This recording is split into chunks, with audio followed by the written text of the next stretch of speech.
I'd like to introduce Judy from England, who takes LDN, fibromyalgia and CFS. Good morning, Judy. Good morning. Could you tell me when you first started to notice symptoms? It was about 2.5 years ago. Right. How old were you then? Oh, crikey. If I'm 56 now, about 53, 53 and a half. Okay. And what symptoms did you have that led to your diagnosis? I started off with a upper respiratory infection, and I just didn't seem to get better. And I started to get pain all over, but it would sort of move about from place to place. And I was really, really weak. Sometimes had trouble walking, found anything wore me out until I couldn't breathe properly, and had a lot of chest pain. And if I got up in the morning, I would find that by an hour and a half time I was absolutely desperate to go back to sleep again. Yes. So, once you were diagnosed, were you offered any medication to help alleviate these symptoms? Yeah, it took the doctor about a year to diagnose me.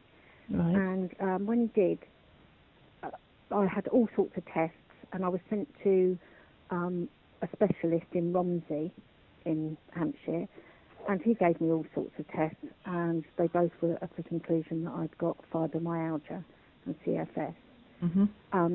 No, not really. I was given amitriptyline for pain, which maybe helped a little bit. I'm not really sure. They tried me on diclofenac, which didn't do anything.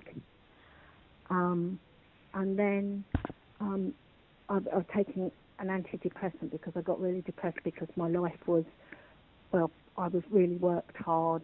I then lost my job. And so therefore I couldn't physically do my job anymore. I was a carer in the community, and so therefore I was given antidepressants. But now I was helped no further. In fact, I found that people didn't know much about it, and when I came out of the doctors, I used to sometimes feel worse than when I went in. Oh dear. So at that time, on a scale of 1 to 10, 10 being the best, what would you have said your quality of life was like? Oh, it wasn't any more than a 1 or 2 really, because I spent most of the day either sleeping, and at times I actually thought if I did go out I would end up in a wheelchair, and I was looking to buy a stick. Okay. And what impact did that have on your life other than not being able to work anymore? How did it affect your family? Well, my husband's really, really good, and he actually said, I think you've got fibromyalgia because he'd heard of it before. So in that way, but he took over doing a lot of the work. And also where I had to give up work, we had to move areas a long way away from my friends. We lived in Southampton and now live in Milton Keynes because my husband had to get another job with better money because I couldn't work anymore. Yes. So now, even though I do have a brother and sister-in-law here, and my husband has a son here, I still find myself really isolated here because I don't have any friends, and I really miss my friends. So that was another, the illness, what that did to me. I found what like bathing and washing and things like that, I could do it, but I would get really worn out after I'd done it. And where I used to keep my appearance really well and do my hair and straighten it every day, I found that I can't do that. Yes. And how did you hear about LDN?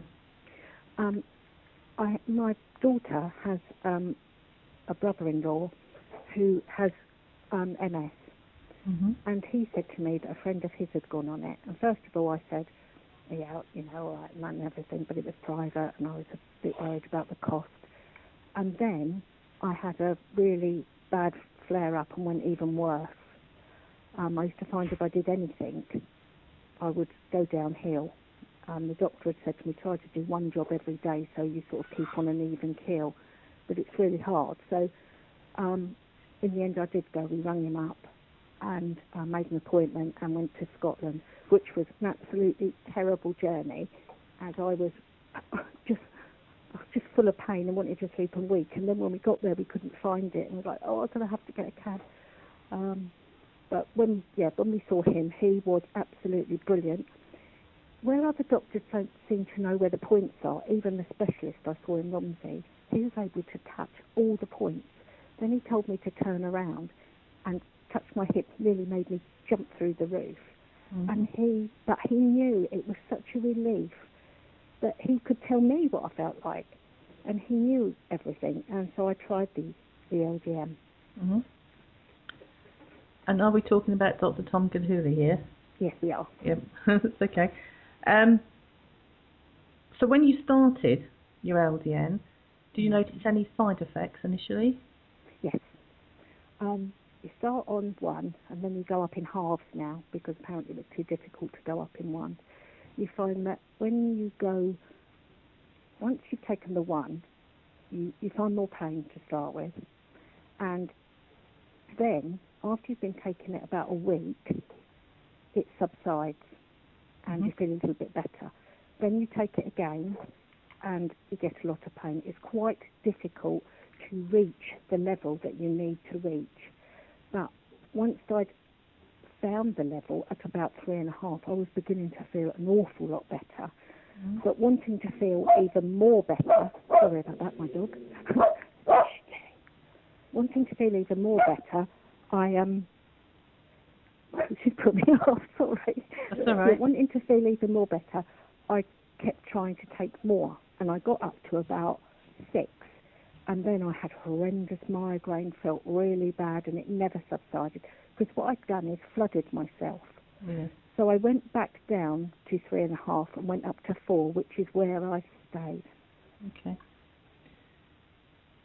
So what symptoms do you have to live with on a daily basis now? Is there a question that says about how much better you feel when you... Yes. Do you want to go to that one first, or shall I? Okay. Yeah. Well, no, so the only reason being is I've had a little bit of a relapse, so I wanted to sort of tell you. What happened was, for quite a while, I felt an awful lot better. I wasn't needing to go to sleep so much. That was one big thing. If I didn't rest enough, then I would, get overtired. But I was an awful lot better. And I would have said at one time I was 50% better. And that lasted for an awful long while. And then I would have said I went up to maybe 60, 70% better. And now I've had a little relapse. But what I started to do was probably, I started to stop watching morning TV and relaxing and get up and start doing a bit and, would go out a bit more. And I probably had a bit of a relapse. But to say that, I would hate that I would ever not be able to take this, that they would say you couldn't take it or something, because I believe this is what is giving me some type of, well, I know it's what is giving me some type of quality of life at the moment. Yes. The symptoms that I've got at the moment are I've got some pain, but most of the time I don't have an awful lot of pain, but it might be something to do with the hot weather or that I've travelled and been on holiday. So I have got some pain, but it isn't unbearable pain. I'm not thinking, oh my God, I need a bath or I need to put things on me or anything like that. It did wake me up last night to take a couple of paracetamol. I have been quite tired. But if I think back from now, the way I feel now, to the way I felt, like say when I travelled and before, my quality of life is at least 50 to 60% better. If you had to rate it on a score of 1 to 10, what would it be now, 10 being the best? 7 or 8. Well, that's pretty good, isn't it? It is pretty good. I mean, you never get better, and you can't, there have been times when I thought, well, maybe I'll be able to go back to work. But I've realised once I've started doing things that, no, I probably won't be able to. But nevertheless, my quality of life, I'm awake more. I used to look after my granddaughter once a week, and I found I was, couldn't wait till she went to sleep, and she was a darling, so that I could sleep with her. Now I can manage a day. It exhausts me by the end, but I can manage it. and enjoy it better. I'm not thinking how terrible I feel all the time. Well, that's really good. It is really good, yeah. So what would you say to other people who are thinking of trying LDN for fibromyalgia and CFS? I'd say definitely do it. I don't recommend anybody or tell anybody at the moment because I don't know if people can afford it. I don't really know what, I haven't met many people actually, hardly anybody who's got it because moving here. But yeah, I would say definitely go for it, and take it, and that it just will change your life. Thank you for sharing your story with us. Thank you. Right.